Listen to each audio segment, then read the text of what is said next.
I grew up Catholic, but the first real encounter I had with Mary was when I was in college, when I was reading Fulton Sheen's The World's First Love. And as I was reading that, and as I was going to the chapel every day on campus, I found myself meditating on a similar theme. I had this ache, this desire to draw close to Christ on the cross and to take just a fraction of his pain, to help him lift just a few ounces of the cross and take some of that agony that he was experiencing and bring it into myself. The summer after my freshman year, I found out that my grandfather had had a brain tumor and had surgery. And as I watched his body fade and become thinner and thinner, every time I visited, I had this strong desire to crawl into bed next to him and to just take in some of his pain. If I could just take a fraction of that onto myself and alleviate his pain, I would. And over time, I realized that that was Mary at the foot of the cross, that she had that ache as a mother to carry the cross with him. In the month of September, we remember the sorrows of Mary. But in the last several weeks, with kids starting to go back to school, I've seen quite a few posts on social media and had quite a few conversations with parents who have kids that are going into kindergarten or first grade, or older kids that are moving off to college.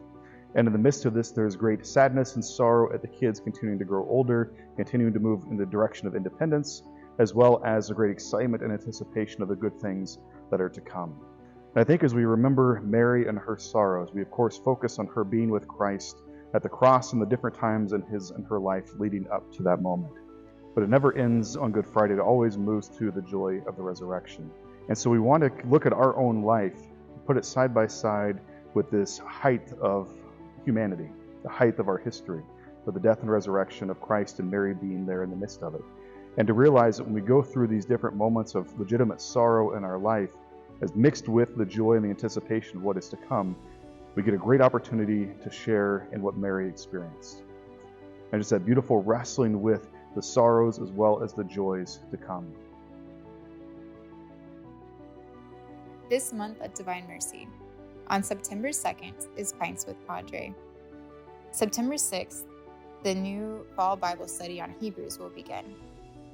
Father Adam celebrates his 40th birthday on September 6th. On September 7th, That Man Is You starts back up again. On September 10th, Breakfast with the Knights.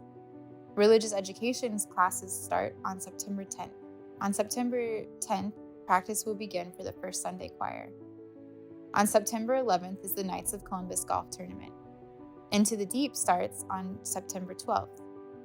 On September 14th, the Moms Group is beginning a small group study. On September 16th will be the Harvesters meeting. On September 21st, the St. Joseph Consecration Group will begin. On September 27th will be the Mobile Food Pantry.